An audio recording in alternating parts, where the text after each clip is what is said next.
नमस्ते बच्चों, कैसे हैं आप सब। आज हम हिंदी व्याकरण एवं रचना प्रबोध से अध्याय 11 वाक्य विचार उसके अभ्यास प्रश्न हल करेंगे, है ना। पाठ हम पूरा पढ़ चुके हैं, मतलब ये अध्याय हम पूरा पढ़ चुके हैं। वाक्य विचार यानी वाक्य पर हर तरह से हम विचार कर चुके हैं। वाक्य कितने प्रकार के होते हैं, किन किन आधारों पर वाक्य के भेद किए गए हैं, वाक्य विश्लेषण, संश्लेषण, वाक्य के शुद्ध रूप, है ना। अब हम अभ्यास प्रश्न करेंगे। तो पहला प्रश्न है, संयोजक शब्द से जुड़े हुए एक से अधिक साधारण वाक्य को कहते हैं। मतलब संयोजक शब्द से जुड़े हुए एक से अधिक साधारण वाक्यों को क्या कहते हैं। ए जटिल वाक्य, ब मिश्र वाक्य, स साधारण वाक्य या द संयुक्त वाक्य। तो उसे कहते हैं हम संयुक्त वाक्य, है ना।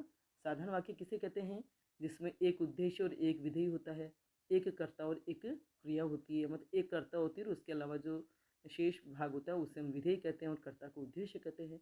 तो जब ऐसे दो साधारण वाक्य एक संयोजक अवयव से जुड़ जाते हैं, संयोजक शब्द से जुड़ जाते हैं, तो वह संयुक्त वाक्य कहलाता है। ठीक है, संयुक्त वाक्य में दो उद्देश्य और एक विधेय हो सकता है, या एक उद्देश्य और दो विधेय हो सकते हैं, ऐसा भी होता है। ठीक है ना। दूसरा प्रश्न है, वाक्य के मुख्य अंग होते हैं ए 5, ब 2, स 4, द 3। तो वाक्य के मुख्य अंग दो होते हैं, एक उद्देश्य और एक विधेय।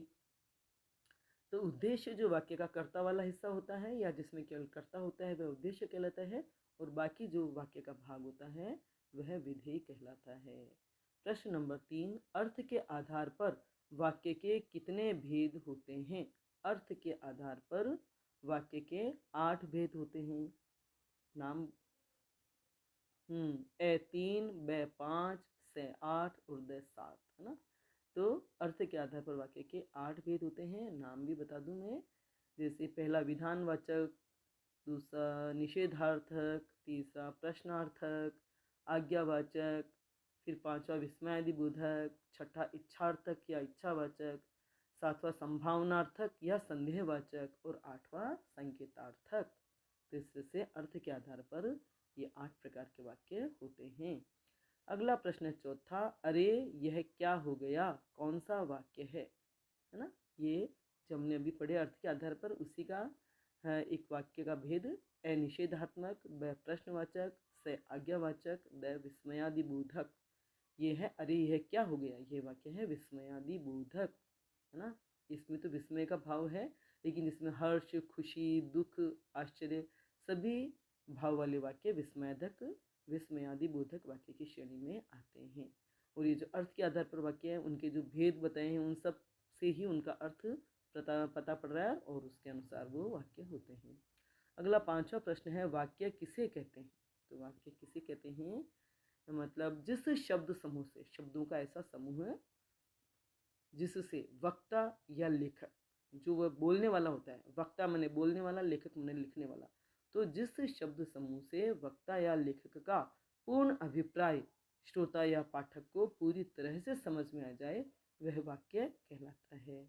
यानी वाक्य सार्थक शब्दों का समूह होता है जिससे वक्ता या लेखक के अभिप्राय को पाठक या श्रोता या पाठक पूर्ण रूप से समझ लेता है। ठीक है, जैसे मैं खाना खाती हूँ, तो इसमें जो सभी शब्द है सार्थक है। मैं खाना खाती हूँ, तो एक वाक्य हो गया। खाना खाती हूँ मैं, ये भी वाक्य नहीं होगा, है ना। जब शब्दों का क्रम गलत हो जाएगा या शब्द रुक रुक कर देर से बोले जाएंगे, शब्दों का कोई अर्थ नहीं होगा, तो वे सब ऐसे शब्दों का समूह वाक्य नहीं कहलाता है। ठीक है। अगला प्रश्न है 6, क्रिया के आधार पर वाक्य के कितने भेद होते हैं। क्रिया के आधार पर वाक्य के 3 भेद होते हैं, कर्तृवाच्य, कर्मवाच्य और भाववाच्य। अगला प्रश्न 7, अर्थ के आधार पर वाक्य के भेद उदाहरण सहित लिखिए। तो वाक्य के भेद लिखने हैं और उनके उदाहरण लिखने हैं। अब इसमें यह है कि भी परीक्षा में अगर प्रश्न इसी तरह से पूछा जाता है तो वाक्य के भेद और उनके सामने उदाहरण लिख दो, मतलब वाक्य के भेद के नाम और उनके सामने उदाहरण लिख दो, और आपके पास समय हो तो वाक्य की परिभाषा भी लिख दो। अब जैसे पहला भेद है अर्थ के आधार पर विधानवाचक, है ना। तो विधानवाचक का मतलब होता है जिसमें किसी कार्य का होना क्रिया का होना पाया जाता है। जैसे मैं खाना खाता हूँ, एक साधारण सा वाक्य होता है विधानवाचक वाक्य। फिर दूसरा है निषेधात्मक, तो उसमें न का भाव होता है कि भाई सड़क पर मत दौड़ो। तीसरा भेद है प्रश्नार्थक, उसमें प्रश्न का भाव होता है, प्रश्न पूछा जाता है तुम क्या कर रहे हो।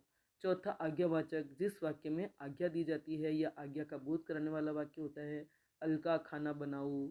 पांचवा है विस्मयादिबोधक, अरे यह कितना सुंदर है, या अरे यह क्या हो गया, तो ये विस्मयादिबोधक हो गया, जिसमें हर्ष, खुशी, दुख, आश्चर्य के भाव व्यक्त होते हैं। इच्छार्थक, जिसमें अपनी कोई इच्छा या शुभ कामना को बोध होता हो, आपका भविष्य उज्जवल हो या आपका जीवन सुखमय हो।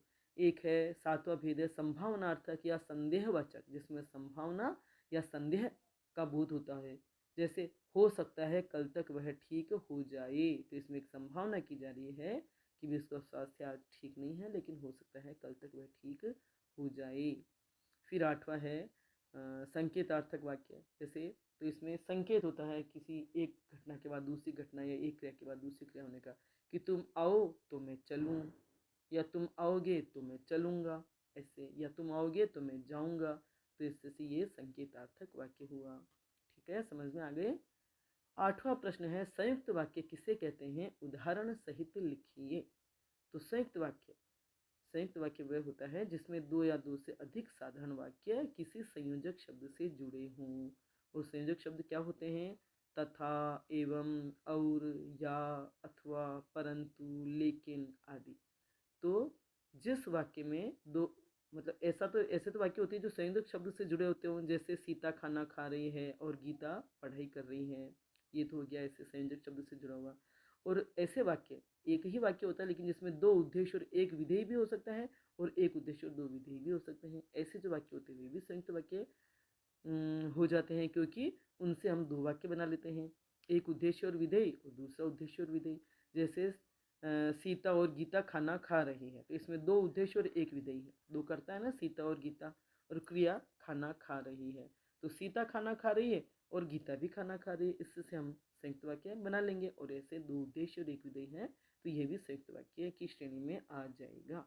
ठीक है, अगला प्रश्न 9वां, रचना के आधार पर वाक्य के भेद बतलाइए। रचना के आधार पर वाक्य के भेद है 3, साधारण वाक्य, संयुक्त वाक्य और मिश्र वाक्य। अब मैं थोड़ा सा और बता दूं भले।